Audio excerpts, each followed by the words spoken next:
أعوذ بالله من الشيطان الرجيم بسم الله الرحمن الرحيم الحمد لله رب العالمين والصلاة والسلام على أشرف الأنبياء والمرسلين وعلى آله وصحبه أجمعين سبحانك لا علم لنا إلا ما علمتنا إنك أنت العليم الحكيم ولا حول ولا قوة إلا بالله العلي العظيم قال رب اشرح لي صدري ويسر لي أمري واحلل عقدة من لساني يفقهوا قولي قال تعالى في كتابه العزيز أعوذ بالله من الشيطان الرجيم بسم الله الرحمن الرحيم ومن أحسن قولا ممن دعا إلى الله وعمل صالحا وقال إنني من المسلمين صدق الله العظيم وقال رسول الله صلى الله عليه وسلم بلغوا عني ولا يقم. Yang saya hormati Tuan Haji Setiausaha merangkap pengacara majlis pada malam ini, yang dikasihi Tuan Nazir, Timbalan Nazir serta ahli jawatan kuasa Masjid Al-Islamiyah Kampung Lindungan, tuan-tuan imam, tuan-tuan bilal, muslimin muslimat serta yang diraikan saudara-saudara baru. Harus dipahamkan malam ini ada juga saudara-saudara baru bersama dengan kita, insya-Allah. Dan kita alu-alukan kehadiran mereka.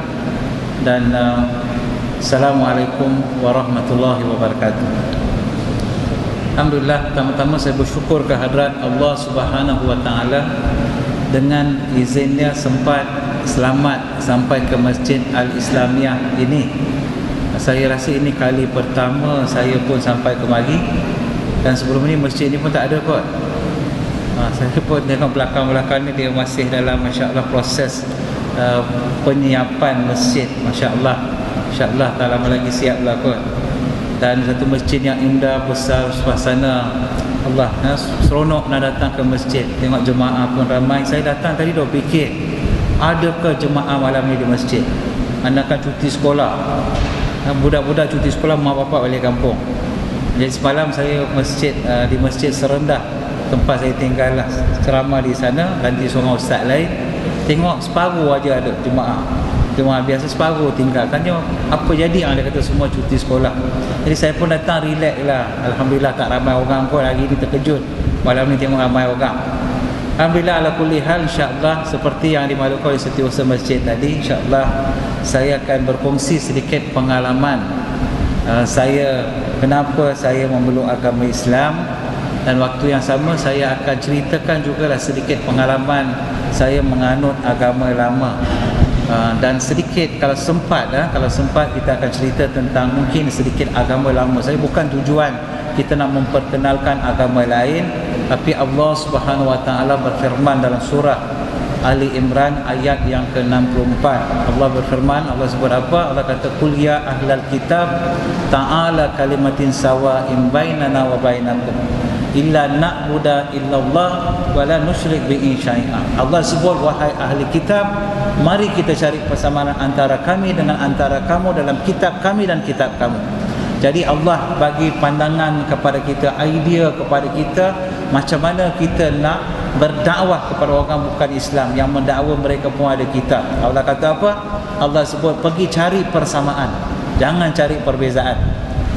Persamaan apa? Illa na'budu illallah. Kalau Quran sebut jangan sembah selain daripada Allah. Kalau kitab-kitab yang mereka anggap kitab suci mereka sebut ada kalimah yang sama, suruh mengesahkan Allah, kita ambil dua bincang. Wala nusyrik bihi syai'an. Jangan lakukan syirik kepada Allah Subhanahu wa taala. Kalau kitab-kitab mereka pun sebut macam itu, jangan sembah selain pada Tuhan yang Esa. Kita duk bincang, senang nak cerita. Daripada kita selalu duk bergaduh pasal apa? Mencari perbezaan, benda-benda yang tidak sama.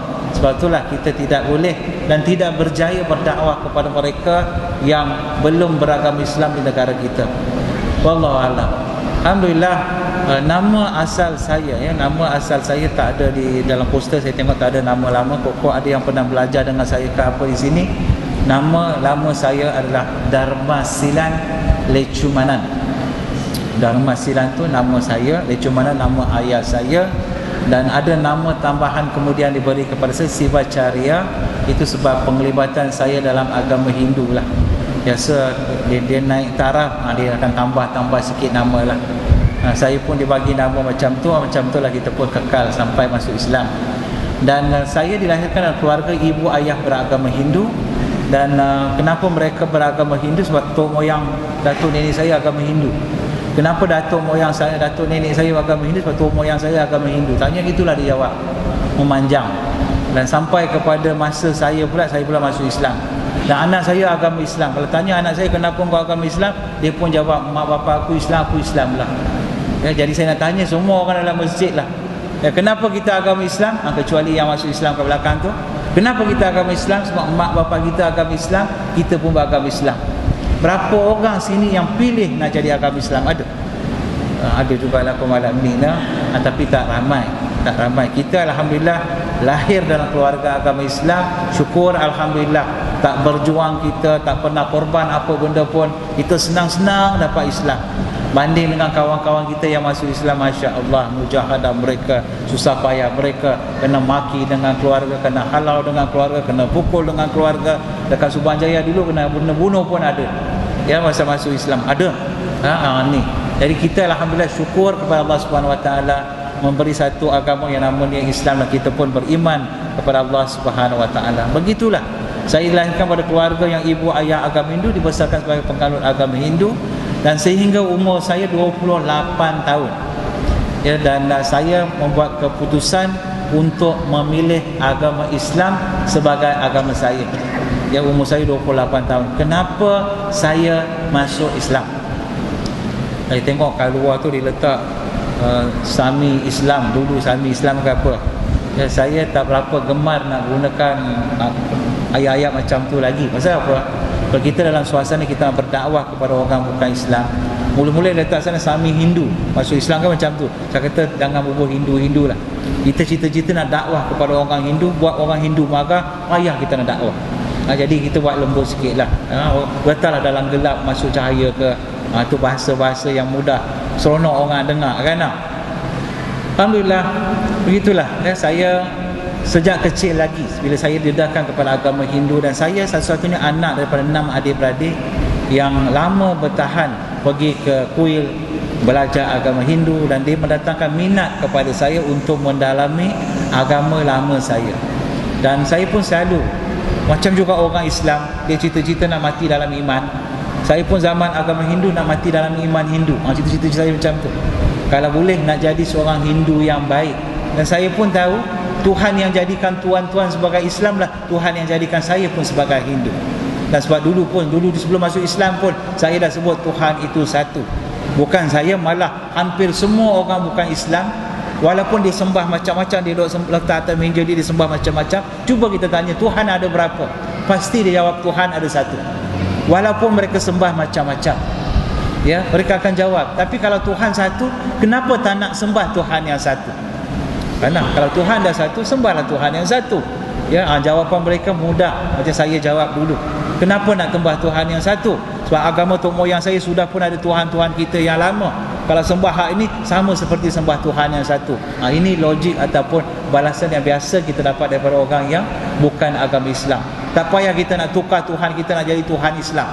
Dia nampak macam sembah Allah tu macam tukar Tuhan jadi Tuhan Islam. Jadi dia terlalu setia dengan Tuhan-Tuhan mereka. Inilah akibatnya, terlalu ta'assub dengan agama lama, tak nak berfikir, tak nak belajar. Ini kesudahannya. Alhamdulillah, saya pada peringkat awal belajar agama Hindu daripada ustaz Hindu lah, ustaz Hindu tempatan, guru-guru Hindu tempatan. Dan bila saya dah meningkat nak kata dewasa, masuk pun dah ke universiti dah, saya sempat berguru dengan beberapa orang guru yang datang daripada India yang memang mahir dalam bidang agama Hindu. Jadi syukur alhamdulillah, saya bersyukur pada Allah Subhanahu Wa Taala kerana saya mendapat peluang untuk belajar agama Hindu dan dapat belajar peluang untuk belajar kitab-kitab suci agama Hindu. Walaupun saya dilahirkan dalam agama Hindu, wallahi saya pun tak reti nak baca kitab-kitab suci agama Hindu sebab dia dalam bahasa Sanskrit. Dan bahasa Sanskrit bukan bahasa pertuturan, dia adalah bahasa yang telah mati, bukan bahasa komunikasi. Jadi yang saya mentera-mentera yang saya hafal, sekadar hafal saya hafal, makna saya tak tahu sampai hari ini. Yang saya tahu pun sebab saya baca buku-buku terjemahan, makna terjemahan. Macam kita baca Al-Quran, kita tahu makna. Bagi mereka yang mahir bahasa Arab, kita baca Quran dan kita faham apa yang kita baca. Tapi dalam kitab agama Hindu yang dalam bahasa Sanskrit itu, kita boleh hafal, kita boleh baca, tapi tanya apa maknanya, wallahu alam. Ya, dan ada set kedua, kitab-kitab agama Hindu yang dalam bahasa Tamil yang lazim digunakan oleh ramai masyarakat Hindu di Malaysia. Hak tu saya faham, hak tu saya baca dan saya faham apa makna, sebab bahasa Tamil merupakan bahasa pertuturan saya dululah, ya, bahasa ibunda saya. Jadi bahasa Tamil kita faham. Sebab itulah bila saya mula belajar agama Hindu, dengan datangkan minat kepada saya, belajar secara mendalam. Bila belajar secara mendalam dan banyak kalimah-kalimah yang saya terlihat yang diajarkan kepada saya oleh guru saya, dia amat bercanggah dengan apa yang saya amalkan atau apa yang diamalkan oleh masyarakat agama Hindu itu sendiri, khusus di negara kita. Sebagai satu ayat, kalau tengok kat belakang tu ada sana, Bismillahirrahmanirrahim, Qul huwallahu ahad. Allah sebut apa? Katakan bahawa Allah itu adalah Ahad, Esa. Baru 1400 tahun dulu ayat itu diwahyukan kepada Nabi sallallahu alaihi wasallam oleh Allah Subhanahu wa taala. Ayat yang sama ada di dalam kitab Veda, kitab suci agama Hindu, yang telah diturunkan kepada tak tahu mana satu nabi ataupun kepada guru Hindu, yang bunyinya apa? Igam ibat vityam ega. Igam maksudnya Esa. Ya, kitab suci agama Hindu, kitab Veda lebih 4000 tahun dulu dah sebut. Dia kata apa? Tuhan itu Esa. Bila sebut? 4000 tahun dulu. Kalau orang tanya yang Tuhan mana satu, kadang-kadang kita tengok berhala Hindu contohlah kan, kita nampak dia ada banyak macam-macam ramai Tuhan-Tuhan dia. Mana satu Tuhan? Kalau Esa yang mana satu?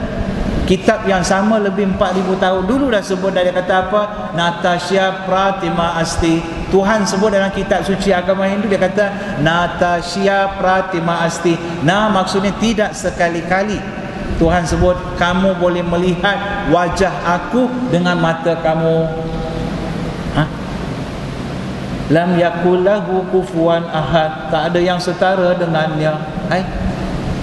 Macam seolah macam terjemahan Qul huwallahu ahad, surah Al-Ikhlas, ya, dalam kitab Hindu. Tapi kitab agama Hindu lebih awal diturunkan kepada masyarakat Hindu, ya, lebih tua daripada kitab Al-Quran, 3000 tahun atau 3,500 tahun lebih awal dalam pun diturunkan kepada masyarakat agama Hindu, tapi dalam bahasa Sanskrit. Adakah kitab itu hari ini dibaca? Mungkin ada yang membaca, tapi yang mahir itu adalah tok-tok Sami Hindu saja, masyarakat Hindu yang biasa. Contoh kalau di Malaysia, saya yakin hampir semua masyarakat Hindu tak erti nak baca kitab Veda, sebab original yang asalnya adalah dalam bahasa Sanskrit. Jadi tak faham pun maknanya kalaupun mereka baca. Ya, tak faham, sebab apa yang ada pun terjemahan saja. Begitulah bila saya terjumpa dengan kalimah-kalimah macam ini, tanyalah ustaz Hindu saya, ustaz, kenapa dalam kitab Hindu kata Tuhan Esa, kita ada banyak Tuhan? Biasalah sebagai menuntut ilmu ni lah kan, nak tahu. Bila tanya ustaz saya, dia jawab mudah. Dia kata apa? Nama kamu siapa? Saya kata nama saya Dharma. Kata nama kamu Dharma. Mak kamu panggil dia macam mana? Panggil saya anak lah. Datuk kamu, dia panggil saya cucu. Abang kamu, panggil saya adik. Adik kamu, dia panggil saya abang. Engkau seorang dah 5 dah nama panggilan dah, dia kata. Adakah engkau 5 orang yang berbeza? Tak, saya seorang lah. Sama lah Tuhan macam tu. Tuhan nama dia je lain-lain. Cara orang melihat Tuhan itu lainan, tapi Tuhan adalah Esa, Tuhan adalah satu. Ya, kita dalam agama Hindu ada konsep yang penting, bila berguru tak boleh lawan cakap guru. Ya, dia ada satu konsep namanya Mada, Pida, Guru, Dewa. Maksudnya penghormatan yang pertama perlu bagi kepada Mada, maksudnya ibu, Mada. Kemudian Pida maksudnya ayah, Guru, guru lah. Kemudian last sekali letak Tuhan, Dewa kat last sekali. Cuma dalam Islam kita kata apa? Kita bagi penghormatan yang pertama kepada Allah, kepada Rasul, kepada ibu, kepada ayah. Tapi Hindu dia terbalik sikit. Dia kata pertama kepada ibu, kepada ayah, kepada guru, last sekali letak Tuhan. Jadi bila guru sebut, tuan guru kita sebut sesuatu, jadi kita tak boleh nak lawan cakap dia. Itu memang adab berguru dalam agama Hindu macam tu. Dengar. Kemudian bila jumpa pula ayat beberapa bulan kemudian yang kata Tuhan kata, aku tidak ada rupa dan tidak ada wajah, dan kamu tidak boleh melihat aku. Dia tanyalah kepada ustaz saya lah, ustaz Hindu lah, ustaz, kenapa kita kata Tuhan tak nampak tapi kita nampak Tuhan kita? Ada jawapan. Ustaz saya kata apa? Dia kata contohlah, katakan seorang bayi budak kecil, ya, bayi bukan yang bayi sing, ya, seorang budak kecil, seorang kanak-kanak, dia rindu dengan ayah dia kerja di Amerika, rindu sangat dengan ayah dia, menangis tengah malam, kata dah jumpa dengan ayah dia. Macam mana dia nak buat? Mak dia nak buat, adakah dia nak telefon suruh bapak dia balik daripada Amerika? Kalau duduk dekat Kelang ke Shah Alam boleh dah telefon suruh balik, ni duduk kat Amerika. Jadi biasa mak dia akan buat apa? Dia akan ambil gambar bapak dia, tunjuk dekat anak kecil tu, ini bapak kamu. Anak pun tengok gambar, dia kata comel, bapak aku sayang, bapak. Dia peluk gambar bapak dia pun tidur dengan gambar bapak dia. Adakah yang dia peluk tu bapak dia? Adakah dia peluk yang tu gambar ke bapak dia yang dia peluk? Gambar kan. Macam itulah dia kata Tuhan. Ustaz saya pun, ustaz Hindu saya pun kata apa? Macam itulah kita memang tahu Tuhan itu ada, Tuhan tak nampak, sebab kita nak seronok beribadah pada Tuhan kita. Sebab itulah dia adakan wajah-wajah, rupa-rupa bagi Tuhan, supaya kita boleh lihat Tuhan, kita boleh khusyuk dalam ibadah kita. Itu antara sebab kenapa masyarakat Hindu mengada-adakan wajah bagi Tuhan mereka. Contoh kat Batu Cave tu. Batu Cave, tuan-tuan tahu Batu Cave kan? Batu Cave kan? Batu Cave tu, kalau lalu Batu Cave nampak kan Tuhan Dewa Subramaniam, patung Tuhan Dewa Subramaniam, Dewa Murugan, ataupun Dewa Murugan, banyak nama dia, ya. Dewa Murugan yang warna kuning-kuning tinggi tu, dia antara yang tertinggi di dunia tu, ya. Kita tumpang bangga lah, kita di Malaysia kan. Tu bila patung tu bila siap dibina, ya, bila patung Dewa Subramaniam, Dewa Murugan tu siap dibina, bila dia buka, dulu sebelum dia siap tu ditutup, bila dia buka, yang mula-mula sekali telefon saya siapa? Seorang hamba Allah daripada Gombak. Saya pun tak tahu siapa. Satu hari dia telefon, dia pun tanya kat saya, dia kata, ustaz macam ni, saya sejak terpandang patung kuning tu, dia kata, sebut patung kuning sebab warna kuning, ya, patung kuning tu, dia kata apa, setiap kali saya takbir Allahu Akbar, saya dah terbayang benda tu. Tengok kesan dia. Ya, itu antara sebab kenapa masyarakat Hindu buat patung. Dia tengok patung, dia ingat pada patung, dia pergi mana-mana pun dia akan ingat pada wajah patung tu. Ya, macam kesannya kena kepada siapa? Bukan pada orang Hindu saja, bukan Hindu macam kita pun ada masalah. Ya, pada akidah kita. Cuba kalau kita Allahu Akbar tu terbayang benda tu pula. Ya, ini kisah benar yang berlaku lah. Orang yang terlibat, orang yang selalu tiap-tiap hari lepas kerja balik tengok benda tu. Apa agaknya dia bila sebut Allahu Akbar? Tu. Lepas tu macam anak-anak saya, bila saya lalu depan Batu Cave, masa anak-anak saya kecil, saya dah bagi tahu lah, ini sebenarnya robot. Yang patung tu saya sebut apa? Ini robot. Kalau besok perang ke apa, besok Sami Welu akan masuk dalam robot, dia akan tekan butang, dia boleh terbang, soeng datang. Tujuan saya sebut bukan kita nak perlekehkan benda tu, bukan. Saya tak nak anak-anak saya anggap itu adalah Tuhan bagi satu-satu agama lain. Saya tak nak mereka anggap begitu, ada Tuhan lain selain daripada Allah, ada orang sembah. Saya tak nak mereka anggap begitu. Lepas tu sampai kecil saya sebut, dah, Tuhan hanya Allah, selain daripada Allah tak ada Tuhan lain. Ya, habis Tuhan orang lain sembah, itu bukan Tuhan, sebab mereka pun mendakwa Tuhan itu Esa. Macam saya dulu berbuih-buih sebut Tuhan itu Esa, tapi sembah semua benda selain daripada Tuhan yang Esa. Bila mula belajar kitab Hindu, baru datang kesedaran, siapa Tuhan yang Esa? Ya, akhirnya sampai ke peringkat bila terjumpa pula ada ayat-ayat dalam kitab suci agama Hindu, dia sebut apa? Jangan buat sesuatu dengan tangan kamu dan menyembahnya, kamu akan dicampakkan dalam sambuti. Buat macam meja, buat macam kerusi kita sembah, dibuang. Dia kata apa? Tuhan kata apa? Akan dihumban dalam sambuti. Bukan sambuti, asambuti. Maksudnya apa? Kegelapan. Apa dia? Neraka. Ya, benda-benda ni mendatangkan ketakutan kepada saya. Risau. Apa jadi betul-betul aku mati, besok Tuhan pula campak aku dalam neraka. Datang perasaan tak seronok, tak khusyuk lagi sembahyang. Khusyuk, macam mana tahu tak khusyuk? Mudah. Mentera-mentera yang saya hafal saya lupa. Ya, buat mentera bila kadang-kadang bila kita mengimamkan sembahyang, ialah biasa macam mana cara orang Hindu duk sembahyang, imam dia lah, macam kita imam kita tadi baca Fatihah, baca ayat dia lah. Tapi dalam agama Hindu biasa Tok Sami akan ambil bunga, dia akan sebut nama suatu Tuhan tu. Dia ada kadang-kadang ada 100 nama, 1000 nama, dia akan sebut nama-nama Tuhan. Om Vinayaka nama Om Vikna Raja nama Om Budaya nama, dia akan ambil satu bunga letak kat dia, satu nama satu bunga satu. Ini biasa macam tu lah. Ya, kadang-kadang saya pun lupa mentera-mentera, lupa. Pasal apa duk fikir, kau ni siapa ni? Tuhan kata tak nampak, kau nampak. Tuhan kata satu, kau ni ramai. Kadang-kadang ni dalam hati duk monolog lah. Dalam hati dia duk kacau. Tetapi bila saya lupa mentera, saya tak ada masalah, sebab hak lain yang datang dengar mereka semua tak tahu, saya tahu. Jadi kita lupa pun, dia pun kata okey je lah, kata janji cepat habis cepat balik, kan. Macam tu. Alhamdulillah, akhirnya saya membuat keputusan, saya nak pergi cari Tuhan yang Esa, ya, yang disebut dalam kitab Hindu, bukan Tuhan lain, dah bukan. Saya bagi tahu kat ibu saya ni banyak masalah tentang masalah ketuhanan dalam agama Hindu. Saya nak pergi cari siapa Tuhan yang Esa yang disebut dalam kitab Hindu, dengan harapan saya nak jumpa Tuhan Hindu, nak sembah Tuhan Hindu yang Esa sebelum sehingga saya mati. Jadi saya bukan nak keluar agama Hindu, bukan, langsung tak ada niat, langsung tak ada hajat nak tukar agama. Cuma saya nak cari Tuhan yang Esa yang pernah disebut dalam kitab Hindu. Berapa lama? Lebih 8 tahun saya pergi mencari Tuhan yang Esa dalam agama Hindu. Pergi jumpa guru-guru, ustaz-ustaz Hindu, tok guru, alim ulama Hindu dalam negara, luar negara. Lepas 8 tahun, semua satu jawapan saya dapat. Semua mengaku Tuhan itu Esa, semua mengaku memang betul Tuhan tak nampak, tapi tak ada seorang pun bagi tahu macam mana cara nak sembah Tuhan yang Esa. Allah, kesian saya. Ya, saya bukan Tuhan etis. Saya tahu Tuhan ada, saya nak sembah Tuhan yang ada tu. Kitab sebut Tuhan tu Esa. Macam mana nak sembah Tuhan yang Esa? 8 tahun. Ya, sampai satu peringkat saya give up lah, putus asa. Saya yang dulu pagi petang pergi ke berhala, sampai ke peringkat saya sendiri putus asa. Saya kata dah, saya tak boleh nak pura-pura nak ambil satu agama, nak buat, tak boleh. Saya kalau boleh saya nak sembah Tuhan yang Esa, sebab saya tak boleh nak sembahyang. Saya bila pergi depan tengok benda-benda ialah Tuhan-Tuhan teman dewa ataupun dewi atau patung-patung ni, dan dalam hati saya sebut, saya tahu confirm ini bukan Tuhan.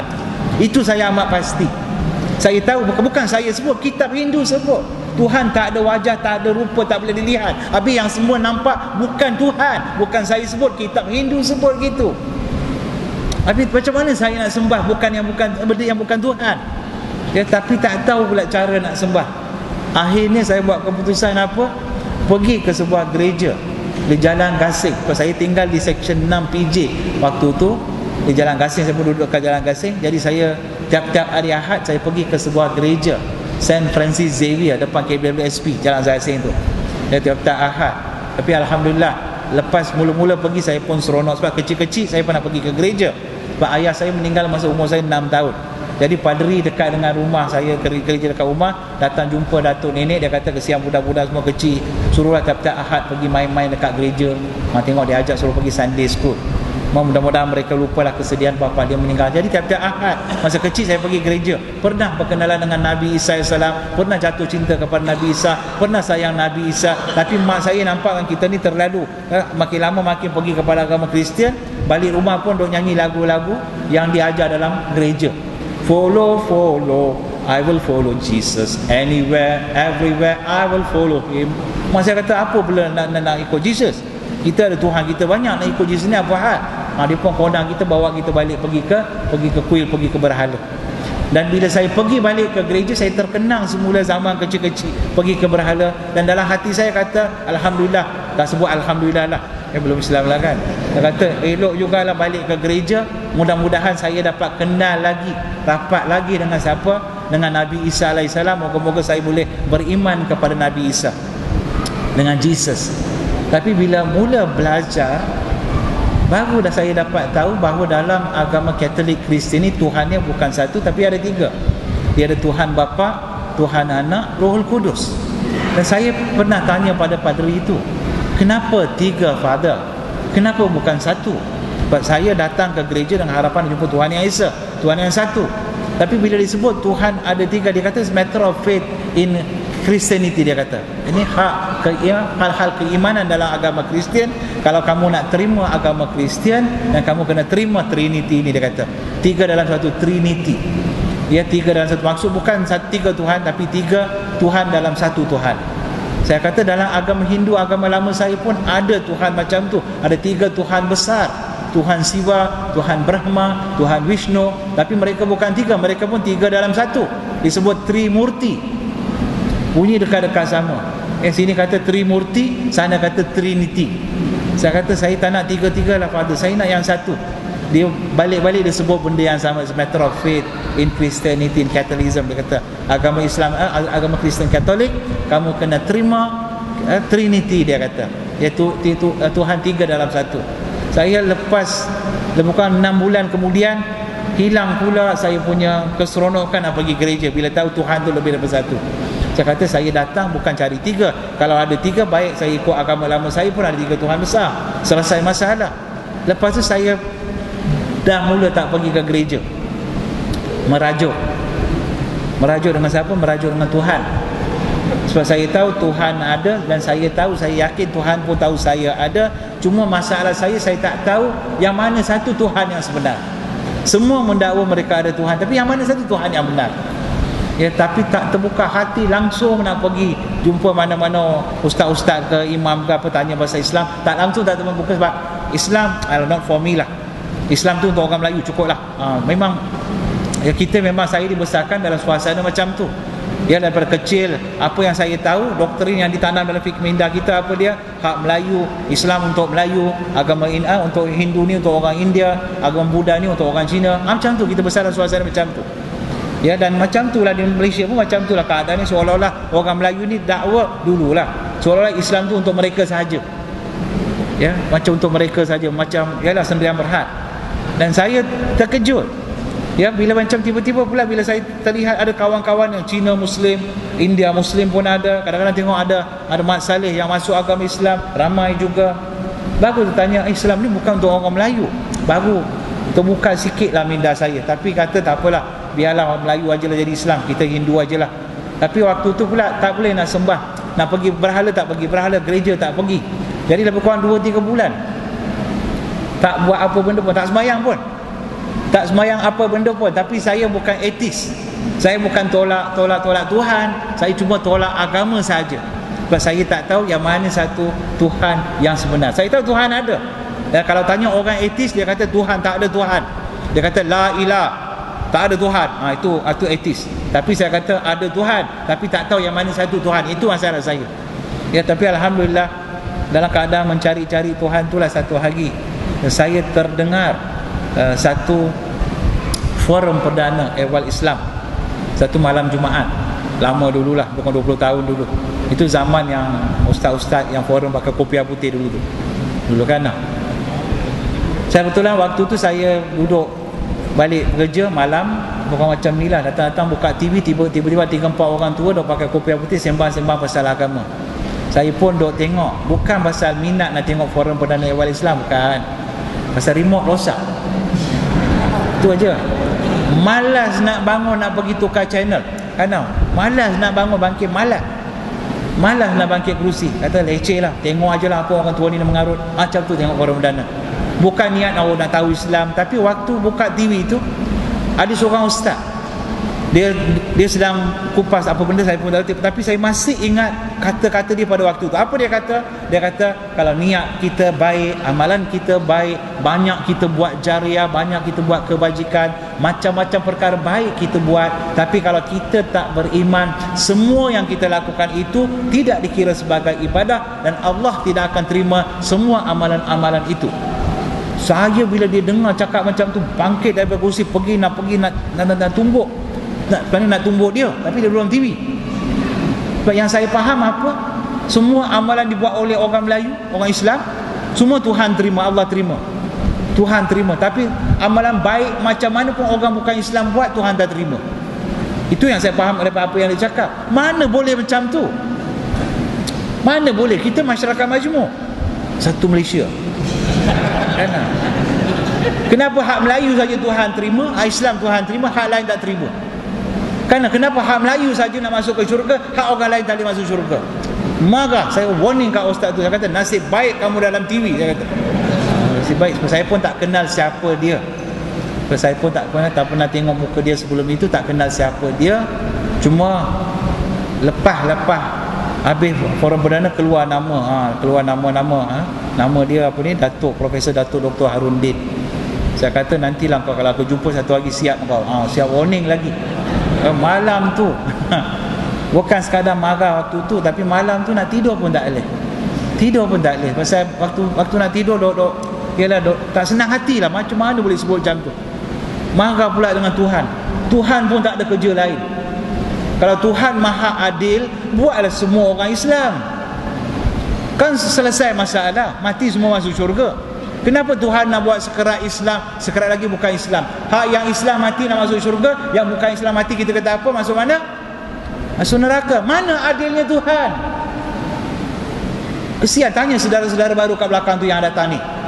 Ya, ibu mereka, ayah mereka, datuk mereka, moyang mereka yang bukan Islam yang mati masuk ke mana? Cuba bagi tahu kat mereka, datuk kamu masuk neraka, bapak kamu mati masuk neraka. Seronok ke mereka nak dengar? Kalau mentang-mentang kita lahir dalam keluarga Islam, ayah ibu kita Islam, tok moyang kita semua Islam, kita pun kata apa? Oh, mati nanti kita beriman, kita masuk syurga. Tak acik lah macam ni. Mana Tuhan tu adil? Kenapa Tuhan tak buat mereka semua Islam, kita semua kafir?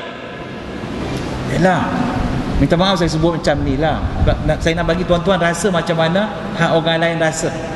Syukur Alhamdulillah Allah tak bagi kita, Allah tak uji macam tu. Saya malam tu punya maki hamun Tuhan. Kesian Tuhan kena maki hamun dengan saya malam tu. Dia kata, Tuhan apa ni? Kalau adil buat semua orang kafir lah, mati semua pakat masuk neraka. Pasal apa nak buat separuh Islam, separuh bukan Islam? Mana adilnya Tuhan? Memang malam tu, bukan malam ni marah, malam tu marah sungguh dengan Tuhan. Mana boleh? Ya Allah, tuan-tuan semua relax aje lah kan.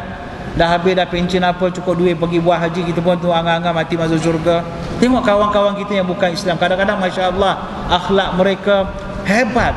Masya Allah, saya yakin kita ada kawan-kawan yang bukan Islam, kadang-kadang mereka punya akhlak, mereka punya perangai, kelakuan lebih baik daripada orang Islam. Takkan orang macam ni nak mati nak masuk neraka? Ya, saya pernah cerita benda yang sama pada nenek saya yang tahun yang lepas. Nenek saya masih ada, dia ada di Banting. Saya pun ceritakan nenek. Saya kata, nenek kalau mati saya lah cucu paling seronok. Saya kata, nenek saya ni waktu tu belum Islam, tapi bagi tahu macam, nenek kalau mati saya lah cucu yang paling seronok. Dia kata, kenapa kau pula aku mati kau seronok? Yelah, nenek mati rumah nenek 20-30 biji, bukan nenek nak bawa pergi pun.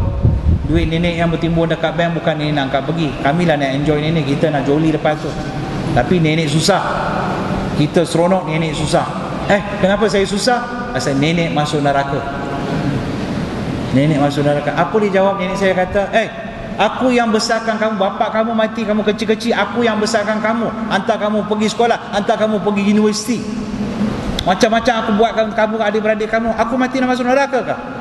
Saya tahu nenek ni orang yang baik, tapi nak masuk syurga nenek bukan ikut baik tak baik saja. Tengok siapa yang kita sembah. Adakah kita sembah Tuhan yang empunya syurga atau tidak? Syarat untuk masuk ke syurga, kita kena sembah Tuhan yang mencipta syurga dan tak boleh sembah selain daripadanya. Saya nak bagi fahamkan nenek saya, macam mana dulu Ustaz Harundin bagi faham bila saya pergi jumpa dengan dia, tanya kenapa sebut macam tu. Dia pun masa tu dia dekan di universiti di UKM. Dia pun lukis dekat whiteboard dia. Dia pun buat satu bulatan besar. Dia kata apa? Kalau saya bagi sebidang tanah 10 ekar tanah kepada kamu, saya bagi 10 orang untuk bekerja dengan kamu, kemudian bagi jentera, bagi traktor untuk membajak tanah apa semua, bagi biji benih, bagi baja, dan duit modal pun saya bagi untuk usahakan tanah. Saya kata apa? Kamu usahakan tanah saya, dah siap dalam sebulan, datang jumpa saya, ambil upah. Kamu pula buat apa? Kamu ambil semua yang saya bagi, kamu pergi usahakan tanah orang lain. Lepas tu hujung bulan datang jumpa dengan saya, minta upah. Mau ke saya bayar? Saya jawab, memanglah Ustaz tak bayar. Kenapa? Pasal saya tak kerja dekat tanah Ustaz, saya kerja kat tanah orang. Tahu pun kamu. Macam itulah Tuhan yang cipta kamu, bagi mata kepada kamu, bagi telinga kepada kamu, bagi mulut, bagi pendengaran suara, semua bagi, cukup dah. bagi segala nikmat kepada kamu, bagi udara kepada kamu, ciptakan matahari untuk kamu, bagi rezeki kepada kamu. Semua yang Tuhan bagi, kamu ambil, kamu gunakan, tapi kamu pergi sembah benda lain. Besok kamu mati, kamu nak jumpa dengan Tuhan yang Esa, kamu nak minta syurga. Maukah Tuhan bagi syurga pada kamu? Maukah Allah bagi syurga pada kamu? Allah, terduduk saya dibuatnya. Memang duduk pun waktu tu 2 kali duduk lah, ya. Satu hujah dia, ya, hujah Ustaz Harudin, Masya Allah, dia nak bagi faham kenapa dia cakap macam tu dalam TV. Saya bila dengar, saya kata, yelah, kita pun bukanlah budak tak pernah pergi sekolah. Betul lah, selama ini sejak kecil sampai waktu tu lah waktu tu saya pun dok kata Tuhan satu, Tuhan satu, Tuhan satu, tapi saya tak pernah sembah Tuhan yang satu. Dok sembah macam-macam selain daripada Tuhan yang satu, tapi mulut sebut apa? Tuhan satu, Tuhan satu, Tuhan satu. Bila mati berjumpa dengan Tuhan yang satu, Tuhan yang Esa, minta pula dengan syurga. Maukah Tuhan bagi? Allah, saya pun bagi tahu ke nenek saya macam tu.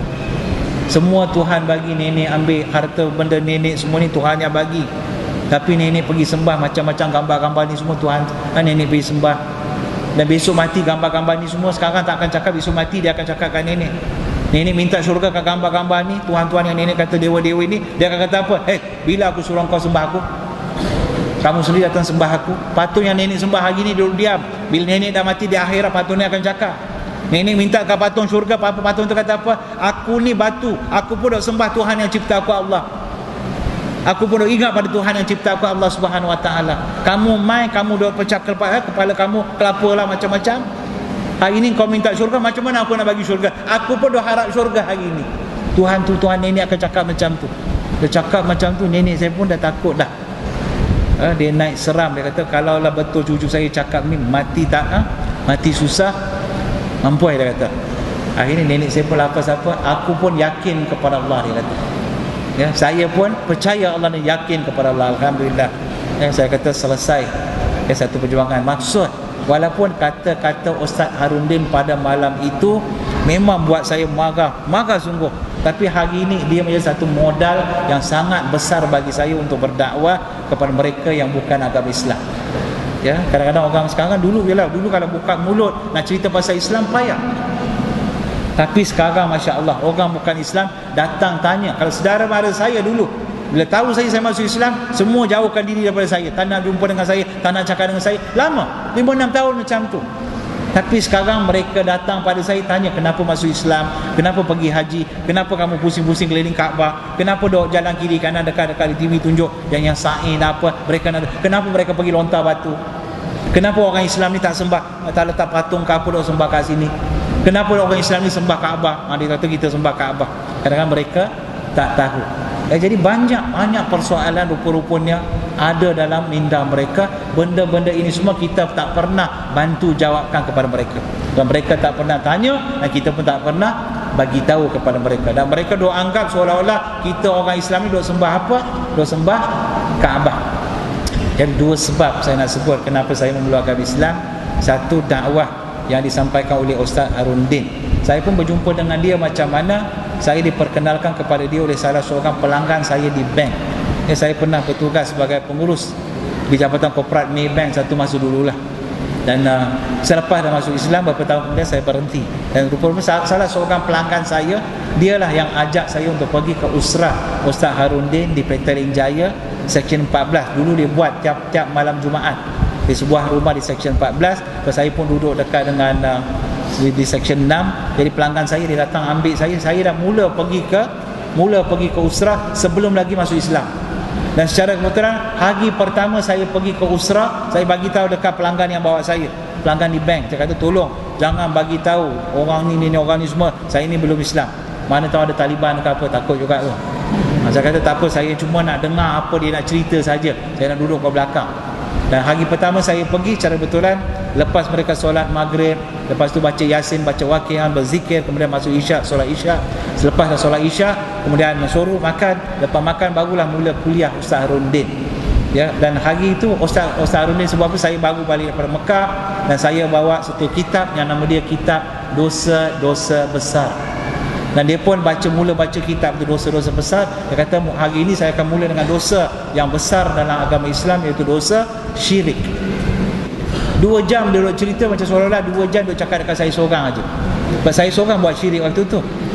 Memang amat jelas, ya, message amat jelas. Lepas sejam saya dah tahu dah saya dalam keadaan bahaya. Kalau saya mati tanpa beriman pada Tuhan yang Esa, I am in trouble. Saya tahu. Ya, tapi ialah kawan lama syaitan. Dia pun cakap, relax bro, dia kata. Hang bagus sekali dengar, belum dengar hak lain-lain, nanti hak lain-lain nanti kamu dah keluar Islam, payah. Jangan masuk Islam dulu. Tengok syaitan punya kerja. Kerana saya kata, okey, pelanggan saya pun balik. Minggu yang seterusnya, bukan pelanggan saya telefon saya telefon pelanggan saya, tolong bawa saya malam besok, saya nak pergi dengar lagi. Malam esoknya, malam minggu kedua, Ustaz Harun sambung lagi, tajuk syirik lagi. 4 minggu berturut-turut. Dah cukup dah, lepas 4 minggu saya tahu I am in trouble, saya tahu. Tapi tak berani nak masuk Islam. Ya, kalau masuk Islam, saya pula dulu orang masyhur sikit lah, duduk dalam Persatuan Agama Hindu, setiausaha sebuah berhala yang besar. Yalah, dululah pengurus pula bank lah, macam-macam. Dan takkanlah saya pula nak masuk Islam. Relax lah bro, kan. Saya, yalah, syaitan punya kerja ni kan. Dia macam-macam dia fikir. Nanti apa pula saudara mara kata keluarga, nak kata apa, macam mana nak bagi tahu keluarga. Ini yang biasa akan bermain dalam benak ataupun dalam minda mana-mana orang nak masuk Islam. Cuba kita cerita pasal Islam, orang bukan Islam, dia kata apa? Islam memang bagus. Kalau bagus, masuklah Islam. Itulah tak ada bagus, saya kata. Ya, masuk Islam akan jadi masalah. Kenapa? Mereka dah fikir masalah-masalah yang akan datang selepas masuk Islam. Mereka menganggap akan ada masalah. Kadang-kadang yang masuk Islam, cuba tanya saudara baru, ada yang masuk Islam langsung tak ada masalah. Keluarga dia tahu dia masuk Islam, dia kata apa, kau berambuslah masuk Islam, kau ada masalah. Besok kau susah jangan mengadu kat kami. Ada yang keluarga macam tu, alhamdulillah kalau dapat. Tapi ada juga yang tak sikit jugalah yang kena uji. Bila mereka masuk Islam kena pukul dan belasah sebagainya, itu pun ada juga. Jadi lepas itulah, lebih kurang saya menghadiri usrah ni bukan 4 bulan berturut-turut. Lepas itu saya pergi satu hari, pergi ke pejabat Ustaz Harundin di UKM. Saya pun bagi tahu dekat Ustaz Harundin, saya kata, saya minta maaf Ustaz, saya tak boleh lagi nak. Sebab Ustaz Harundin dah tahu dah saya memang bukan Islam. Dia pun dah tahu dah, dia pun tak kisah. Dia kata datang, no problem. Saya kata kita pun bukan, ni open for everybody, dia kata semua boleh hadir. Dan satu lagi saya pergi pejabat ni, saya kata saya takut mati di luar iman. Ustaz dia kata tak apa, besok malam kita ada usrah, kamu datang ke usrah, kita buatlah majlis pengislaman dalam usrah. Dan saya pun pergi hari Jumaat malam, hari tu ialah hari Khamis. Ya, hari Khamis malam Jumaat. Pagi tu ambil cuti, pergi dekat kawasan Masjid India, pergi beli baju Melayu, beli songkok tinggi tu. Ya, sebab saya ingat nak masuk Islam kena pakai hatu semua. Semua yang pergi pakai baju Melayu, kan pergi usrah semua pakai baju Melayu, pakai jubah. Kita nak pakai jubah tak erti, belilah baju Melayu. Bukan separuh masuk Melayu lah, bukan. Sebab kita selalu nak masuk Melayu lah kan. Kalau tahu pakai macam ni, relax aja pergi kan. Kalau pakai kot ke apa, lagi steady masuk Islam kan. Dan saya pergi malam tu lah, alhamdulillah, secara betulan malam itu 8 Ogos 1991. Ya, hari keputeraan saya. Ya, hari keputeraan saya dan juga hari yang saya masuk Islam adalah hari yang sama. Tuan-tuan kena ingat 8 Ogos. Saya dah bagi tahu kenapa tahun ini 8 Ogos jatuh pada 1 Syawal, hari raya. Jadi hari raya, hari birthday saya, termasuk hari saya masuk Islam, saya pun 3 dalam 1 balik dah. Ya, jadi saya bagi tahu awal-awal ni pasal apa? Lepas ni bolehlah, ya, nazir masjid dengan jawatan kuasa mesyuarat apa hadiah nak bagi ke apa, dah bincang dululah. Alhamdulillah. Ya, dan bukan mudah untuk seseorang memeluk agama Islam. Cuma kita kena faham, ya, kita ada saudara-saudara baru. Biasanya orang yang memeluk agama Islam ni, dia akan melalui 5 fasa kehidupan. Ya, apa dia fasa-fasa tersebut? Pertama, mereka akan ada dalam keadaan yang fasa yang pertama, keadaan tenang. Sebelum mereka kenal apa itu Islam, mereka sebelum belajar Islam, tak tahu Islam, relax aja hidup mereka, happy go lucky, apa pun boleh buat, hantam semua boleh makan, tak ada masalah. Tiba-tiba pula masuk ke peringkat yang kedua, disebut sebagai peringkat konflik. Bila berlaku konflik dalam jiwa mereka, mungkin kadang-kadang mereka bercinta dengan seorang pasangan yang agama Islam, bercinta mungkin 2, 3, 10 tahun bercinta, tiba-tiba pasangan dia Islam sebab apa? Kalau you nak kahwin dengan saya, kamu kena masuk Islam. Konflik dah, pula dah, dia kata. Elok bercinta tak ada masalah, nak kahwin pula nak masuk Islam, apa ni? Ya, atau dia pergi mana-mana, dia lalu depan masjid kita ke apa, tiba-tiba tengok orang pula letak kain rentang, la ilaha illallah, tidak ada Tuhan yang selayaknya disembah selain daripada Allah. Kita selalu letak dalam bahasa Arab, terjemahan tak bubuh, betul kan? Ya, tadi saya kaunseling ya di Jawi, di wilayah Persekutuan, di Jabatan Agama Islam Wilayah dan di Jabatan Mufti Negeri Selangor. 2 tempat, pagi petang kaunseling orang keluar Islam. Bukan hak yang masuk Islam saja nak keluar Islam, hak yang memang lahir agama Islam. Dan bukan 80% pemohon yang saya dok tengok, saya jaga di 3 buah negeri, Selangor, Wilayah dan di Negeri Sembilan, 80% adalah memang kau lahir dalam agama Islam, original Muslim ya, yang mohon keluar agama Islam ya. Dan saya pagi tadi jumpa seorang saudara baru. Saya pun tanya kat dia, kau pernah dengar azan ke? Azan yang menyanyi dekat masjid kata dia. Iyalah, lagu tu lah kata. Kau tahu apa makna dia? Dia masuk Islam, orang Islamkan dia, terus tinggalkan dia. Orang Melayu ni, orang Islam lah kan, seronok. Dia pun pergi, kau masuk Islam bagus ini. Dia pun seronok, dia pun masuk Islam. Lepas masuk Islam, kita pula kata apa? Alhamdulillah, aku dah Islamkan seorang, aku dapat syurga. Dia tinggalkan terus saudara baru. Dia balik, dia pun tak tahu apa nak buat, tak tahu mana nak belajar, apa benda nak belajar, tak bercampur dengan orang Islam, duduk dengan keluarga asal, hari-hari kena tekan. Lepas 3 tahun sekarang nak keluar agama Islam. Kesian dia. Saya tanya, kau tahu apa tu azan? Tak tahulah, dia kata. Saya pun terjemahkan azan pada dia. Saya kata, oh itulah, hari-hari saya masuk Islam, saya sebut asyhadu an la ilaha illallah wa asyhadu anna Muhammad Rasulullah. Orang Azan pun benda yang sama. Sebab saya rasa macam biasa dengar aja, dia kata. Ya, bukan hak tu. Pernah ada seorang Cina datang ke rumah saya lama dulu lah, 7-8 tahun lepas. Umur dia 63 tahun. Satu hari Ahad datang, Assalamualaikum. Pakai seluar pendek datang, t-shirt pagoda aja. Saya pun Waalaikumsalam, keluar tanya apa hal, kata, tak fitri ya? Saya kata ya. Boleh jumpa? Boleh. Ajak dia masuk rumah, bersembang-sembang, kata, mau apa? Kata, saya mau masuk Islam. Saya terkejut. Datang bagi salam tadi. Dia kata, saya mau masuk Islam. Saya pun kata, belum Islam, belum. Macam mana tahu Islam? Saya pun tanya, macam mana you tahu pasal Islam? Dia sakit masuk Hospital Kuala Kubu Baru. Dia kata yang duduk katil sebelah dia ni seorang mualaf yang baru masuk Islam. Seorang mualaf baru masuk Islam. Dia masuk Islam, dia pun sakit, masuk hospital. Kemudian hari-hari mualaf ni cerita pasal Islam kepada orang Cina ni. Sampai dia pun kata, oh itu okey, lu mati memang rugilah, dia kata. Tapi kalau you masuk Islam, you untung. Orang Cina ni nak dakwah mudah saja, cakap untung rugi. Ya. Ini kaedah berdakwah kepada masyarakat Cina. Sebab dia daripada kecil untung rugi. Sebab kita pergi hari ni baca kitab dekat orang ni, dia tak nak dengar. Itu you pergi baca buang masa sajalah. Tapi cuba cakap dekat mereka, kalau you masuk syurga, kalau masuk Islam memang untung. Apa untung? You dapat kenal dengan orang Islam, bisnes pun boleh tambah, untung lagi boleh masuk syurga. Tuhan yang sebenar you akan kenal siapa. Ini untung. Tapi kalau tak ada masuk Islam, rugi. Apa rugi? Rugi mati masuk neraka. Semua benda baik you buat semua rugi saja. Duit you pun rugi. Ini cara kaedah dakwah. Masyarakat India, dia ada pula kaedah dia nak berdakwah. Masyarakat India suka pula dipuji. Kita puji dia, puji mak bapak dia. So dia memang sifat macam tu. Jadi kaedah dakwah ni pun kita kena belajar dulu. Jangan semua pakai standard saja. Sebab tu kita dah 55 tahun kita merdeka, tak berjaya nak Islamkan 1% orang bukan Islam dalam negara kita. Orang Cina ni datang, dia kata, ini ada orang baru masuk Islam, bagi tahu saya mati susah. Sekarang sudah susah, mati lagi susah. Dia kata, lagi rugi. Dia kata mau masuk Islam. Saya tanya, mana duduk? Rupa-rupanya Masya Allah, rumah dia sebelah masjid. 40 tahun dia tinggal sebelah masjid. Saya tanya kat dia, you ada dengar azan? Apa itu, nyanyi kak? Ya. You tahu apa itu mana? Dia boleh ingat dah. Itu Allah Akbar, asyhadu an la ilaha illallah. Dia walaupun pelat-pelat sikit, tapi boleh sebut sampai akhir. Saya tanya, Masya Allah, saya kata, you tahu itu mana kak? Wah, mana tahu. Tak ada orang kasih tahu. Tak ada. Orang Islam tak ada mari kah? Orang masjid tak ada mari rumah. Ada mari. Apa dia cakap? Minta itu pokok pisang. Itu saja. Tengok Islam kita ni punya jahat. Pergi rumah dia minta daun pisang, minta buah pisang, pokok pisang, tapi tak sempat nak bagi tahu apa itu Islam pada dia. Dan saya tanya, apa pasal dulu tak ada masuk Islam?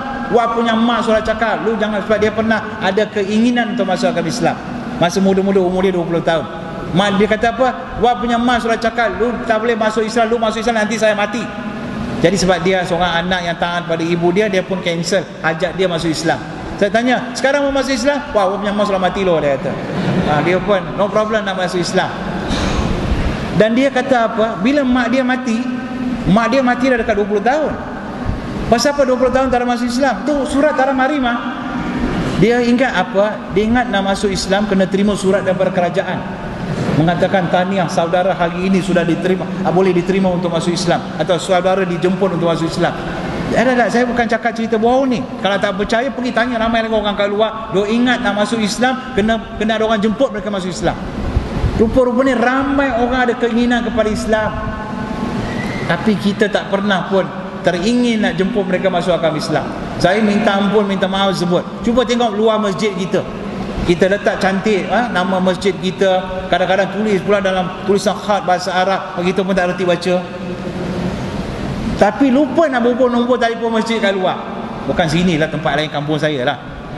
Kerana nombor telefon masjid tak ada, nombor telefon surau tak ada. Kadang-kadang azan Allahu Akbar, Allahu Akbar, orang dengar orang bukan Islam dengan seronok dengan azan. Apa benda dicakap Allahu Akbar, Allahu Akbar, dia nak tahu apa benda tu. Tapi dia nak pergi tanya kat siapa? Dia nak datang ke masjid, dia takut pasal muka kita macam Taliban, langsung tak senyum. Sama-sama kita pun tak senyum, apa lagi dengan orang bukan Islam.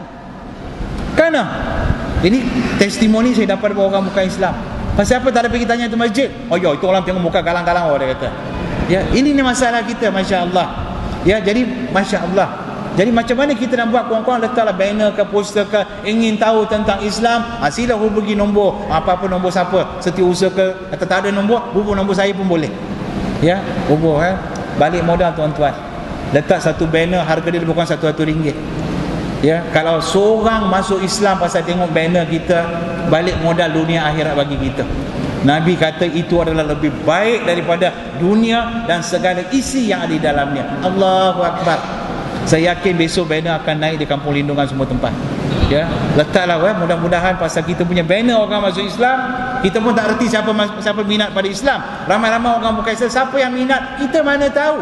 Kawan-kawan letak satu banner, orang yang lalu dia kata nak masuk Islam, telefon nombor ini saja. Selesai masalah dia pun telefon. Okey, you nak masuk Islam, pergi ke Jabatan Kamis Islam. Don't know how to go, saya bawa kamu pergi. Bawa empat keping gambar, 2 orang saksi. Saksi don't worry. Saya bawa imam dengan kita punya Bilal. Saksi dah cukup dah. Contoh, selesai masalah. Ya, Nabi sebut siapa yang mudahkan seorang itu masuk, ya, bawa dia daripada gelap kepada cahaya, daripada kufur kepada iman, itu adalah lebih baik daripada dunia dan segala isi yang ada dalamnya. Nabi sebut seolah-olah macam mendapat satu unta yang merah, Rolls Royce lah, atau BMW 7 Series lah lebih kurang. Allah tak nak ke tuan-tuan? Allah nak bagi ganjaran macam tu.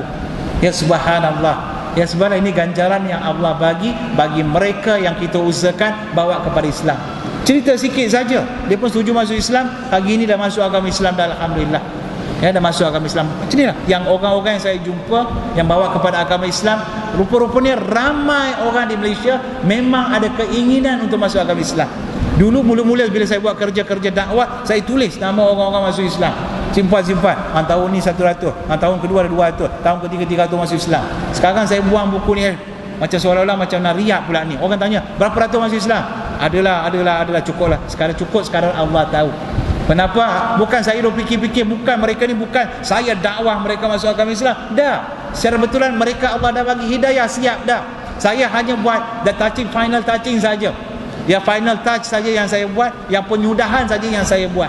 Jadi saya nak kata saya Islamkan mereka, saya tak layak nak sebut macam tu. Ya, mungkin mereka dah dengar pasal Islam, kadang-kadang mereka bercampur dengan orang Islam, akhlak mulia. Orang Islam ni menyatakan mereka masuk agama Islam. Ramai. Kalau tengok Malaysia, lebih 80% yang masuk Islam pasal apa? Pasal nak kahwin. Yalah, mula-mula datang jumpa kita, dia kata, Ustaz, saya semalam mimpi ada orang datang pakai jubah putih, serban putih. Dia suruh saya masuk Islam. Betulkah? Betul. Sebelum masuk Islam ada soalan? Tak ada soalan. Dah masuk Islam ada soalan? Ada. Bila saya boleh kahwin, Ustaz? Dia bila nak kahwin. Ya, jadi ialah kahwin merupakan salah satu asbab yang Allah jadikan manusia memeluk agama Islam. Dan kenapa dia bukan masalah? Kerana apa? Apa yang mereka tertarik? Adakah mereka tertarik kepada wanita ataupun lelaki Islam? Tak, bukan, dua-dua pun bukan. Mereka sebenarnya tertarik kepada akhlak mulia orang Islam, akhlak mulia orang bukan Islam. Cuba boyfriend dia atau girlfriend dia yang Islam tu tunjuk akhlak yang tak baik, nakkah dia masuk Islam? Sebenarnya tanpa disedari, ramai orang-orang Melayu Islam sudah pun berdakwah. Ya, sudah pun mereka berdakwah. Cuma mereka tak tahu mereka sedang berdakwah. Mereka berbaik-baik dengan orang bukan Islam, ajarkan mereka, bantu mereka. Ya, mana-mana mereka boleh tolong, mereka tolong. Akhirnya orang bukan Islam terbuka hati mereka, mereka nak masuk agama Islam. Pasal apa? Akhlak. Dan ini yang ditunjukkan oleh Nabi SAW. Sepanjang-panjang dakwah Nabi, berapa kali Nabi buat ceramah macam ni? Ya, Nabi tunjukkan apa? Kadang-kadang orang terdengar tentang akhlak Nabi daripada orang lain, daripada sahabat lain. Sahabat ceritakan akhlak Nabi, bukan Nabi yang dijumpa, tapi sahabat Rasulullah yang ceritakan tentang akhlak Nabi. Itu pun dia dengar tertarik kepada Islam dan masuk agama Islam.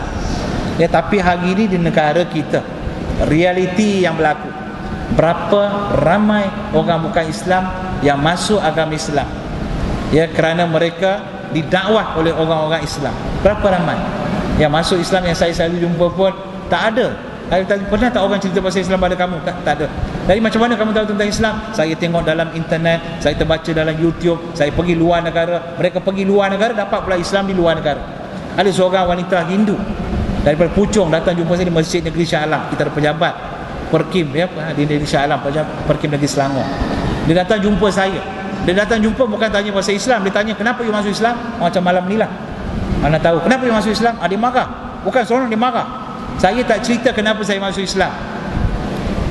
Saya tak kata apa dia Islam, saya cerita apa dia agama Hindu. Saya kata dalam kitab agama Hindu Tuhan sebut, Tuhan Hindu sebut Igam Ibad Bitiam, Tuhan itu Esa. Hari ini saya masuk Islam, saya sembah Tuhan yang Esa. Dalam kitab agama Hindu disebut Tuhan kata Natasya Pratima Asti, kamu tidak boleh melihat wajah aku. Hari ini saya sembah Allahu Akbar. Memang saya yakin seolah saya nampak Allah, tapi saya tak nampak Allah, tapi saya yakin Allah sedang melihat saya. Kita agama Hindu kata apa? Karpanai Karanda Jodi. Ini bahasa Tamil. Dia kata kita tak ada kemampuan nak lihat wajah Tuhan yang jodi. Jodi apa? Jodi cahaya, light, cahaya. Atau bahasa Arab kita kata nur. Dia sambungan ayat tu kata apa? Karunaye wuruwa magi. Tuhan tak ada rupa, dia wajahnya adalah jodi. Tapi kalau Tuhan, wajah Tuhan yang sebenar adalah karunai. Apa benda karunai? Zaman Hindu saya pun tak faham. Ya, rupa-rupanya maksud karunai itu apa? Karunai maksudnya Maha Pengasih, Maha Penyayang, most gracious, most merciful. Saya pun bagi tahu kat dia. Kitab Hindu kata Tuhan itu adalah jodi, dan Al-Quran sebut kata apa? Allahu nuru samawati wal ard. Bila sebut jodi dalam agama Hindu, dia letak pelita, dia nyalakan pelita, dia kata cahaya pelita itulah jodi. Tapi Allah kata apa? Lepas lebih kurang 3,000 tahun dalam Quran Allah sebut apa? Allahu nuru samawati wal ard. Allah kata apa? Aku adalah nur yang meliputi langit dan bumi. Allahu Akbar. Ya, Allah betulkan balik orang Hindu. Bukan cahaya itulah, bukan nur itu saja nur, tapi adalah aku adalah nur yang meliputi langit dan bumi. Karunaye wuruwa magi. Ya, Tuhan Hindu kata apa? Kita Hindu kata apa? Tuhan mempunyai wajah, wajah Tuhan adalah Maha Pengasih, Maha Penyayang. Itu yang kita sebut dalam bahasa Arab Ar-Rahman Ar-Rahim. Saya kata kita makan pun kita sebut Bismillahirrahmanirrahim. Solat pun Allahu Akbar, Bismillahirrahmanirrahim. Kita sebut yang sebutan kitab Hindu. Itu bahasa Tamil, ini bahasa Arab. Itu beza dia. Bila saya masuk Islam, saya sebenarnya ikut apa yang ada dalam kitab Hindu, dan kamu Hindu tak ikut apa dalam kitab Hindu. Terus dia menangis. Terus menangis. Dia kata itulah masalah saya Tuhan. Saya tahu saya pergi berhala, saya tengok batu-batu hitam. Saya pun kadang-kadang tak tahu apa Tuhan, laki ke perempuan tak tahu. Tapi saya nak buat macam mana? Saya dah lahir dalam keluarga agama Hindu, dia kata. Ya, Alhamdulillah. Dia pun kalau saya nak waktu itu, saya boleh suruh dia bersyahadah. Tapi saya tak nak buat kesilapan macam tu. Saya kata tak apa, saya bagi penerangan apa itu Islam. Balik kamu fikir, kamu rasa kamu bersedia untuk masuk Islam, datang bila-bila masa boleh masuk agama Islam. Nak masuk Islam di Perkim boleh, nak masuk Islam jabatan agama pun boleh. Tapi Alhamdulillah lepas 6 bulan saya terima email daripada dia. Dia kata dia sudah berada di UK. Dia pergi sambung belajar di UK dan dia masuk Islam di UK. Saya pun tanya kat dia, kenapa tak masuk Islam di Malaysia, boleh tertarik masuk Islam di UK? Apa dia jawab? Dia kata saya sebab musim winter, musim sejuk di UK hujung tahun. Dia kata dia masa pergi kuliah, ialah pakai overcoat, tutup, pakai glove lagi, tutup lagi kepala dia dengan kain apa yang Saudara Menteri kita pakai tu? Kain apa tu? Selendang kan? Macam tu. Dia tutup kepala dia semua, muka macam orang Islam.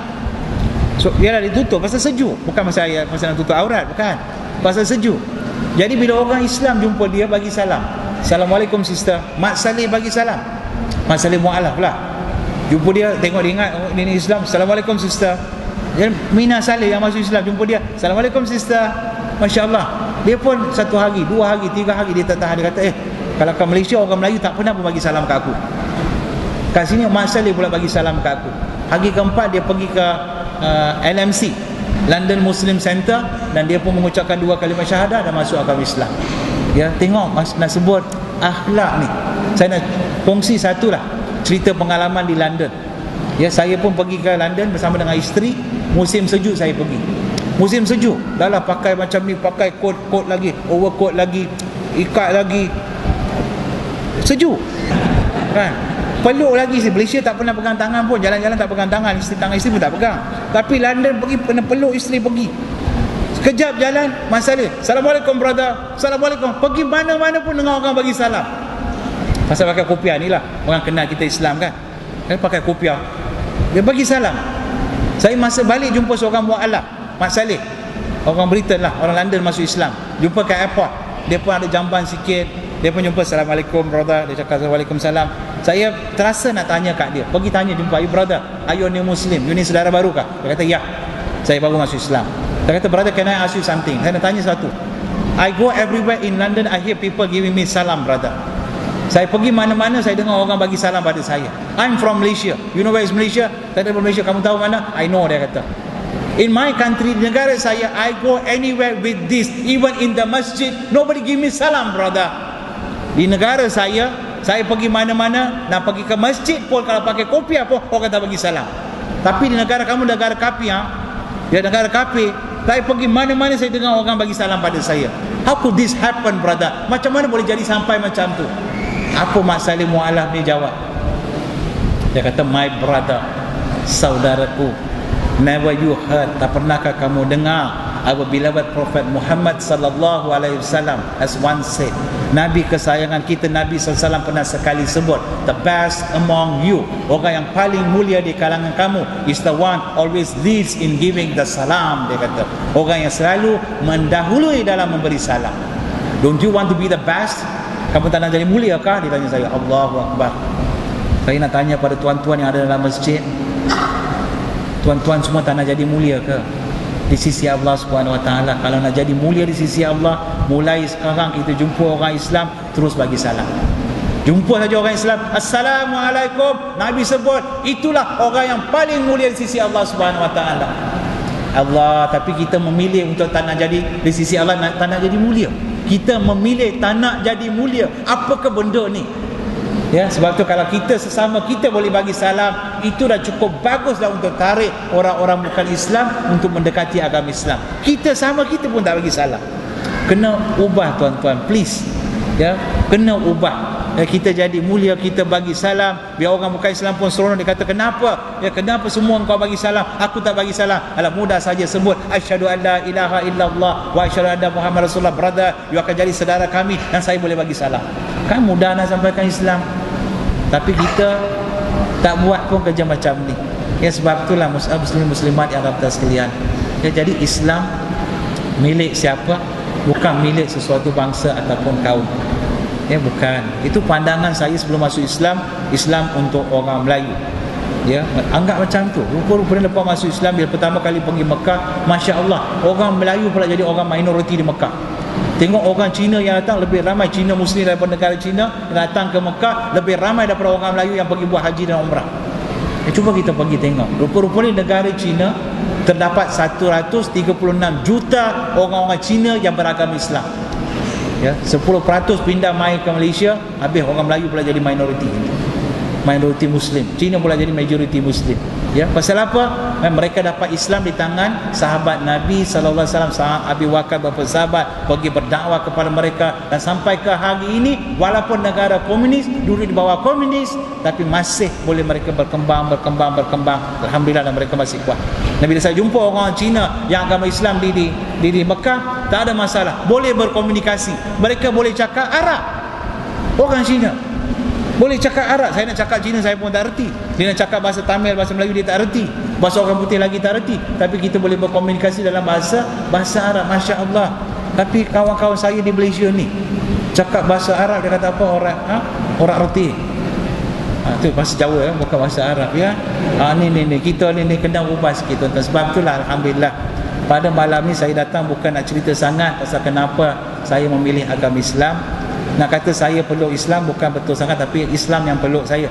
Ya, Allah sebut dalam Quran, laisa alaika hudahum, bukan kamu bagi hidayah kepada mereka, walakinnallaha yahdi may yasha. Allah sebut, Allah kata aku bagi hidayah pada siapa yang aku mahu. Allah sebut, tapi sekurang-kurangnya kita berusaha, kita sampaikan.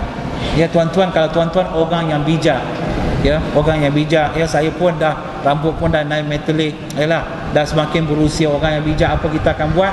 Kita akan cari makan untuk kubur kita, cari makan untuk kubur kita. Kalau orang yang bijak, kita akan fikir apa? Macam mana aku nak cari saham, ya, supaya bila aku masuk dalam kubur, tiap-tiap hari masuk. Apa masuk? Pahala masuk. Macam mana? Mudah sekali. Macam mana cara nak buat? Pergi jumpa mana-mana orang bukan Islam, besok kita cerita pasal Islam. Dan kita baik dengan dia, dia bantu dia, apa dia. Kemudian kita doa pada Allah, ya Allah kau bagilah hidayah pada sepolan-sepolan supaya masuk Islam. Kalau dia terbuka hati kerana usaha kita, dia masuk Islam, subhanallah. Itu yang Nabi sebut, lebih baik daripada dunia dan segala isi yang ada di dalamnya. Nabi sebut seorang kita bawa kepada Islam, dia pun sembahyang Allahu Akbar, dia pun belajar Islam, dia pun sembahyang. Saham kita dapat, dia sembahyang, kita pula dapat saham dalam kubur. Besok dia kahwin, dapat anak dia pun sembahyang Allahu Akbar, Bismillahirrahmanirrahim, kita pula dapat saham.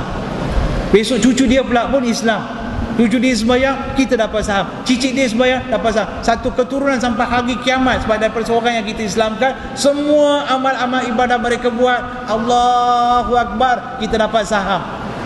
Allah, tuan-tuan semua, berapa banyak pahala ada pun, termasuk saya. Cukupkah pahala yang kita ada nak bawa kita pergi ke syurga? Garanti tak cukup. Kalau mudah macam tu nak masuk syurga, kenapa saya nak masuk Islam awal-awal? Esok nak mati, hari ni saya masuk Islam. Doktor kata, brother, you besok nak mati. Cop, saya nak mengucap dulu, nak masuk Islam. Pasal apa? Mati masuk syurga. Kena ada perjuangan. Ya, sahabat-sahabat Nabi, ya, walaupun lebih kurang 100,000 sahabat yang ikut Nabi pergi mengerjakan haji weda. Kalau pergi ke Madinah waktu itu lebih 100,000 sahabat-sahabat Nabi di Madinah pada waktu itu. Hari ini kalau kita pergi ke Madinah, tak sampai pun 10,000 kubur-kubur sahabat di Madinah. Hak lain semua pergi mana? Allah, hak lain pergi mana? Saya kalau pergi umrah ke pergi haji, pergi Mekah ni, setiap kali kalau boleh rasa nak duduk terus di Madinah. Rasa macam tu. Tentulah sahabat-sahabat yang pernah benar bersama dengan Rasulullah dan makam Rasulullah di sana, mereka pun nak kalau boleh kemubikan di Madinah. Tapi mereka memilih tinggalkan Madinah. Pasal apa? Nak pergi sejauh mana mereka mampu, nak ajak manusia kepada agama Allah. Allah, pasal usaha mereka lah hari ini sampai Islam kepada kita. Ya, jadi kita pun kena ada cita-cita macam tu lah. Jangan kita mati tanpa langsung tak ada cita-cita nak sampaikan Islam kepada siapa pun. Ni tak lama lagi kita nak puasa.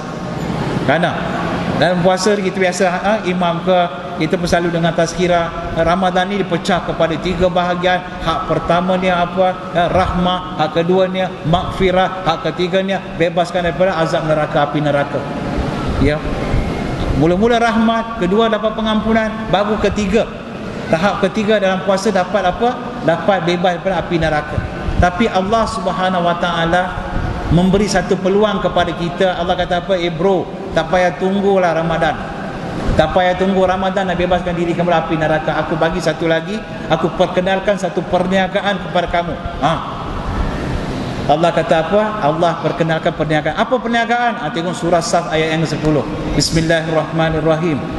Ya ayyuhalladzina amanu hal adulukum ala tijaratin tunjikum min adabin alim. Allah kata apa? Wahai orang-orang yang beriman, maukah aku ajar satu perniagaan kepada kamu yang tidak akan merugikan kamu, malah menyelamatkan kamu dari azab neraka yang pedih.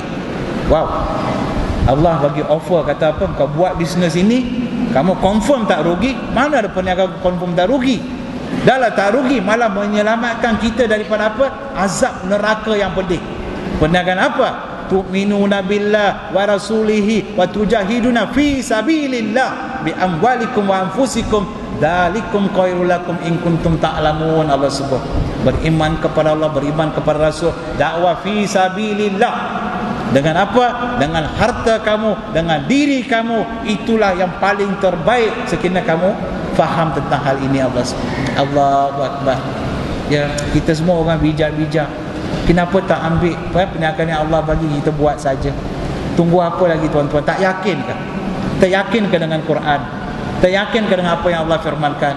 Ya, sahabat-sahabat bila dia dengar Allahu Akbar, dia kata apa? Ini perniagaan yang paling menguntungkan, malah boleh selamatkan kita dari azab neraka yang pedih. Mereka keluar pergi seluruh pelosok dunia dan mereka berdakwah. Kita tak payah keluar daripada kampung lindungan, tuan-tuan. Pokok ada orang bukan Islam di kampung lindungan, kita pergi jumpa, sembang-sembang, buat kawan dengan mereka. Kalau ada hari raya, majlis buka puasa ke apa ke, sambutan hari raya, ajak mereka datang ke masjid, perkenalkan inilah masjid. Masjid ini ada mimbar tempat imam duduk, jemaah-jemaah di sini, kamu wanita di belakang. Kenapa wanita di belakang? Adakah mereka kelas kedua? Mereka akan tanya. Bersedialah untuk jawapan soalan-soalan macam ni. Ini tempat mengambil wuduk. Kenapa kita nak ambil wuduk? Kenapa nak basuh tangan, kaki tangan semua? Ya, itu penyucian simbolik kepada kita mensucikan diri kita, jiwa kita. Ni kita bagi tahu lah sikit-sikit macam tu. Kawan-kawan mereka kata, oh Masya Allah, cantik Islam ni, mudah. Macam baru-baru ni, minta maaf saya sebut, saya di Pulau Pinang beberapa hari sebelum pilihan raya. Kebetulan saya pergi ke Perlis. Saya singgah di Pulau Pinang. Saya terkejut, di tokong Cina ada bendera PAS. Tokong Cina ada bendera PAS. Saya kata biar betul, ambil gambar siap. Kata saya pun tak boleh percaya. Kalau dulu orang Cina sebut PAS, oh yo, dia macam tengok hantu. Tapi Cina sekarang dia boleh macam tu. Dia boleh takbir Cina. Hindu duduk belakang, Allahu Akbar. Nak bagi tahu, Allah sebut dalam Quran, idza jaa nasrullahi wal fath, akan sampai satu masa manusia akan datang berbondong-bondong kepada agama Allah. Bukan kerana usaha kita, bukan kerana usaha kita. Allah yang telah membuka hati-hati mereka. Ya, saya pernah dengar satu ceramah di Petaling Jaya, ceramah pilihan raya. Ya, orang Cina bagi ceramah, dia duk cakap pasal hudud. Tiba-tiba seorang pergi Cina, seorang Cina lain pergi lompat atas pentas, ambil mic, dia kata, apa mau takut pasal hudud? Lagi bagus bikin, kita boleh pergi potong itu menteri-menteri MC yang punya kepala, dia cakap. No, pasal apa?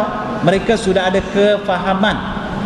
Mereka sudah ada kefahaman. Dulu orang takut-takutkan kalau hudud masuk Islam, ambil sokong Islam, potong kepala. Tapi hari ini orang bukan Islam dah tahu apa dia hudud. Dia kata apa? Baik buat ini macam bagus, dia kata. Kita Cina ada duit, orang membunuh kita, colek kita, wah susah. Ada undang-undang macam ni, kita boleh selamat. Tengok bila mereka ada kefahaman. Kita bukan nak suruh dia sokong kita kan, bukan. Kita kalau boleh, kita nak orang bukan Islam faham apa itu Islam. Kalau mereka tak nak masuk Islam pun tak apa, tapi jangan halang orang Islam daripada melaksanakan hukum Islam. Faham? Saya sebut tuan-tuan faham kan? Kita kalau mereka, bukan kita nak pergi Islamkan mereka, bukan. Kita bagi faham Islam. Kalau terbuka hati, Allah bagi hidayah, ahlan wa sahlan, masuk Islam. Tapi jangan halang orang bukan Islam laksanakan hukum Islam. Ini kefahaman yang perlu kita bagi kepada orang bukan Islam. Ya, kalau sebab ini hukum Allah, tuan-tuan, kadang kawan-kawan kita pun dapat saham. Kita kata apa, kau Islam nak buat, kau buatlah, tak ada masalah, kita tak nak ikut, tak apa. Tapi jangan halang, ya, jangan halang orang Islam melaksanakan hukum Islam. Sebab itu syariat yang Allah minta kita buat dan wajib kita buat. Wallahu a'lam. Saya diberitahu supaya bagilah ruang untuk satu atau dua soalan. Kod-kod ada. Kalau tak ada soalan, kita boleh tutup majlis di sini, insya-Allah. Ada soalan, insya-Allah? Saya cakap ni tuan-tuan faham ke tak faham ni? Faham lah. Ada soalan tuan-tuan, insya-Allah?